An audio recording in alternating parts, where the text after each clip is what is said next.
Good afternoon students. आज हम pedagogy of commerce, pedagogy of उसके अंदर कॉमर्स के अंदर कंप्यूटर साइंस और मैथ्स के अंदर आज हम करेंगे स्किल ऑफ एक्सप्लेनिंग। ये हमारी थर्ड स्किल है। इससे पहले दो स्किल्स हम कर चुके हैं, स्किल ऑफ क्वेश्चनिंग और skill of introducing a lesson. अगर किसी बच्चे ने नहीं देखी हैं तो पहले आप एक बार उन वीडियोस को ज़रूर देख लेना, क्योंकि ये स्किल्स आपकी टीचिंग प्रैक्टिस में बहुत मेन रोल प्ले करती हैं। ठीक है, जिनको इन स्किल्स की थ्योरी प्लस प्रैक्टिकल दोनों की नॉलेज हो जाती है, उनकी टीचिंग बहुत इफ़ेक्टिव हो जाती है, क्योंकि वो स्किलफुल हो जाते हैं, वो इन स्किल्स को यूज़ करना शुरू कर देते हैं। ठीक है, तो होप कि आपको एक्सप्लेनिंग स्किल से पहले क्वेश्चनिंग स्किल और इंट्रोड्यूसिंग अ लेसन स्किल जो है वो समझ में आ गई होगी। ठीक है, तो आज हम स्टार्ट करते हैं एक्सप्लेनिंग। एक्सप्लेनिंग क्या है? आप लोगों ने बहुत बार ये वर्ड यूज़ किया है, एक्सप्लेन कर दो मैम, एक्सप्लेन समझ नहीं आया, या एक्सप्लेन कैसे करना है। तो एक्सप्लेन का मतलब क्या है कि sometime people need more help to than teacher reader in order to understand a fact concept. कि जब आप एक कंसेप्ट को जानते हो लेकिन आप उसको एक्सप्लेन नहीं कर पा रहे हो, तो आपको एक टीचर की ज़रूरत पड़ती है, क्योंकि आप जब स्कूल्स में जाओगे तब आपके पास जो आपको बच्चे मिलेंगे वो छोटी क्लासेस के होंगे, 6 to 10 तक के होंगे। They are less mature than you. तो वहाँ पर कंसेप्ट को मोर डेप्थ में समझाने की ज़रूरत होती है। उनको हर एक चीज़ अच्छे से विस्तार से उनको एक्सप्लेन करना पड़ता है, उनको समझाना पड़ता है। A teacher organize a number of learning experiences in the classroom. जो टीचर है वो बहुत सारे एक्सपीरियंसेस लेकर आता है। कई बार हम कोई फेनोमेना समझाते हैं तो हम बच्चों को लाइव एग्जांपल्स दे देते हैं, अपने एक्सपीरियंसेस बता देते हैं कि हम जब बच्चे थे तब हमारे साथ ऐसा हुआ, या कोई और बच्चा जब क्लास में था तो उसने ऐसा किया। तो जब हम एक्सपीरियंसेस शेयर कर रहे हैं, हम एक कंसेप्ट को समझाने की कोशिश कर रहे हैं, एक्सप्लेन कर रहे हैं हम उसको। ठीक है, तो he uses a number of interrelated statements. When we are going to explain something, so we need lots of statements, or these statements are also interrelated to each other. ठीक है, अगर वो इंटररिलेटेड नहीं होंगी तो एक्सप्लेनेशन हमारी अच्छी नहीं होगी, हम उनको अच्छे से एक्सप्लेन नहीं कर पाएंगे। तो we need lots of statements to explain. Keep in mind these statements are interrelated each other and interrelated with the concept which are going to be explained. Thus, the skill of explaining may be defined as the art of learning the use of interrelated appropriate statements by the teacher for making his pupil understand the desired concept. तो ध्यान रखो कि explaining क्या होगा। Explaining में हम teacher जो है वो अपना एक्सपीरियंस शेयर करेगा, कंसेप्ट को डेप्थ में समझाने की कोशिश करेगा। जब वो कंसेप्ट को समझाने की कोशिश करते हैं तो बहुत सारी स्टेटमेंट्स को टीचर लोग यूज़ करते हैं, और वो सारी की सारी स्टेटमेंट्स आपस में इंटरकनेक्टेड होती हैं। इररेलेवेंट स्टेटमेंट्स को हमने यहाँ पर यूज़ नहीं करना, यहाँ पे हमने अवॉइड करना है इररेलेवेंट स्टेटमेंट्स को। तो द टीचर जो है needs the skill very much because he has to increase the learner insight and understanding about the facts. It is essential a verbal skill and has two aspects. Number one, the selection of appropriate statements relevant to the age, maturity, previous knowledge and the concept or the phenomena of the students. Then second है the skill of interrelated and using the selected statement for the proper understanding of the concept. So first of all we have to need some concept which are going to be explained. For explaining, teacher uses lots of statements which are interrelated with each other. So hope की meaning जो है वो skill of explaining का आपको समझ में आ गया होगा। Now we are going to explain the components of the explaining skill. Here we have two type of statements या two type of behaviour in the component. First of all is the desirable behavior and the second one is the undesirable behavior. This behaviour means कि we need to desire या we need to grab this statements more and more and we in our classroom we have to avoid this type of behaviours. ठीक है, first of use of opening and closing statements. When you are going to explain something you have to use the opening statements. Opening statements like कई बार हम बच्चों को बोलते हैं अच्छा बच्चों आज हम ये स्टार्ट करेंगे, जब टीचर यूज़ कर रहा है दिस टाइप ऑफ स्टेटमेंट, अच्छा हमने आज ये शुरू करना है, मीन्स कि ही और she is using the opening statements. Clear है?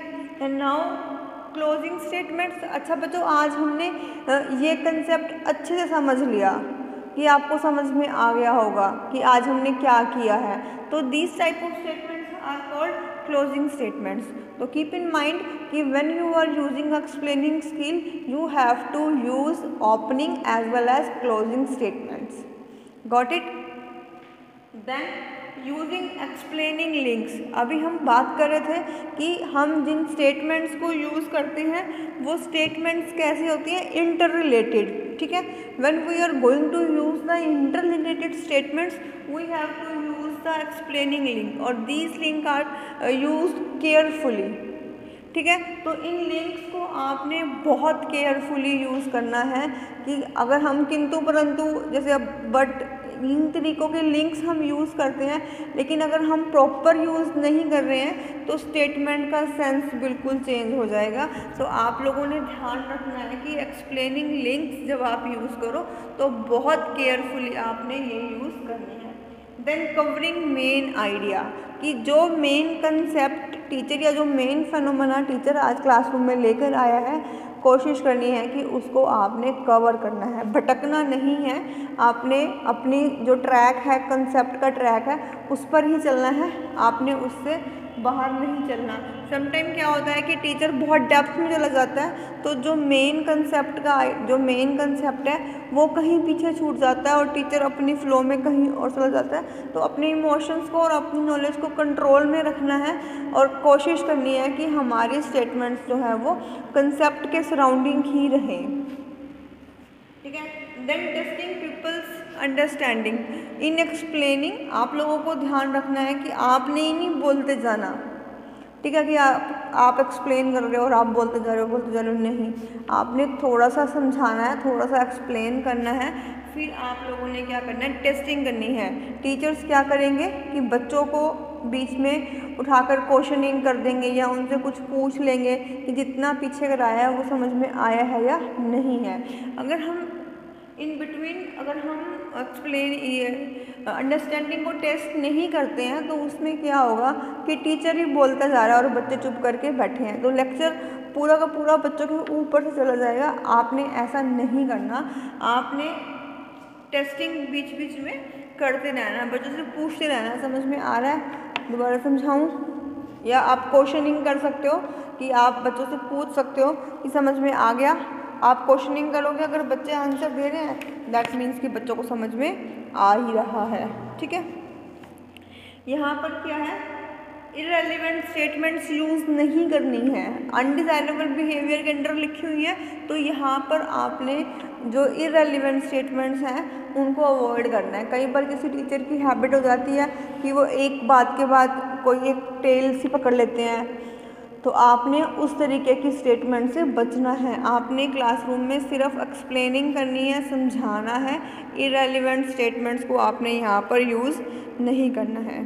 Then lacking continuity, this behaviour involves a missing link, कि आपने कॉन्टिन्यूटी को लॉक करके रखना है, कि उसको मेंटेन करके रखना है, आपने वहाँ पर उसको मिस नहीं करना है।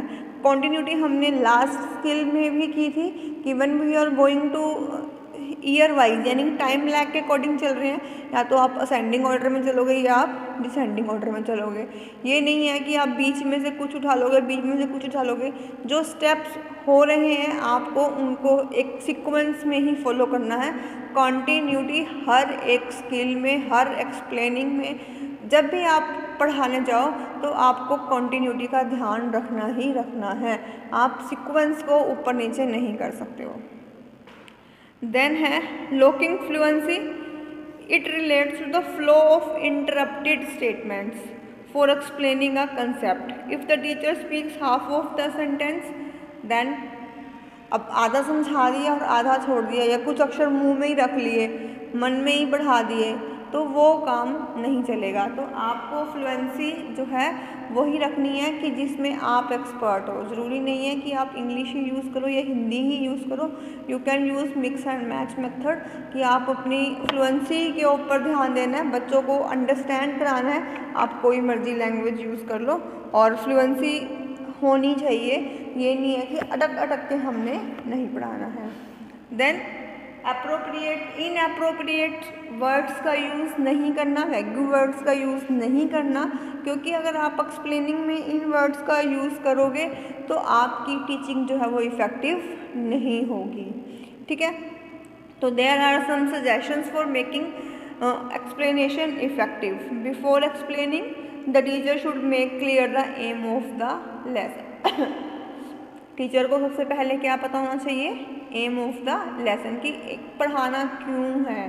ठीक है, then the speed of explanation, आपको अपनी स्पीड बच्चों के अकॉर्डिंगली ही रखनी है। ये नहीं है कि बच्चे छोटे हैं और आपको बहुत ज़्यादा आता है, आप आए और पूरा का पूरा एक्सप्लेन कर दिया, कहीं आपने बच्चों से नहीं पूछा, कहीं आपने पॉज नहीं लिया, तो ये भी इनअप्रोप्रिएट है, ये भी इफ़ेक्टिव टीचिंग की निशानी नहीं है। आपको अपनी स्पीड जो है एक्सप्लेनेशन की वो कंट्रोल में रखनी है। Explanation should be in a logical sequence, simple and comprehensive language should be used. The teacher should use chalk board side by side to write down the main points. Main points को cover करने के लिए teacher को chalk board या black board का use must करना है। The teacher should ask the questions in between the explanation. मैं बारी बारी से कह रही हूँ कि टेस्टिंग करनी है, तो testing we are doing the testing by putting the questions. A summary should be given at the last. It should be according to age, experience and mental level of the students. Use of irrelevant things should be avoided. तो अच्छी explanation के लिए आपको इन चीज़ों का ध्यान में रखना बहुत ज़रूरी है। ठीक, तो ये थे कंपोनेंट डिज़ायरेबल और अनडिज़ायरेबल। ये कंपोनेंट स्किल ऑफ एक्सप्लेनिंग के थे। जब भी आपको क्वेश्चन प्रिपेयर करना है, क्वेश्चन आपको थ्योरी प्लस एक प्लान के साथ ही ख़त्म करना है। अगर 8 मार्क्स का क्वेश्चन आता है तो आप इन कंपोनेंट्स को अच्छे से एक्सप्लेन कर सकते हो। अगर 16 मार्क्स का आता है तो इसके साथ आपको एक लेसन प्लान का फॉर्मेट है जो मैंने लास्ट 2 वीडियोस में डिस्कस किया है, सेम वैसे ही है। आपको यहाँ पर बनाना है, यहाँ पर आपको पीटीज एक्टिविटी, स्टूडेंट एक्टिविटीज, यहाँ पे आपको एक्सप्लेन करना है कंसेप्ट। अगर मैंने पार्टनरशिप कराया तो यहाँ पे हम पार्टनरशिप को एक्सप्लेन करेंगे। बच्चे क्या करेंगे, that time they are listening to you. फिर यहाँ पे आप क्वेश्चन पूछोगे, बच्चे उसका आंसर देंगे और लास्ट में आप कंक्लूडिंग स्टेटमेंट्स का भी यूज़ ज़रूर करोगे। इस तरीके से आप अपना 16 मार्क्स का क्वेश्चन जो है वो कंप्लीट करोगे। अगर आप इस तरीके से क्वेश्चन करते हो तो 16 में से आप 13 और 14 मार्क्स इजीली ले सकते हो बिना किसी प्रॉब्लम के, और कोई ज़्यादा यहाँ पर प्रॉब्लम नहीं है, बहुत ईजी क्वेश्चन है ये। ठीक है, होप आज का क्वेश्चन आपको समझ में आ गया होगा।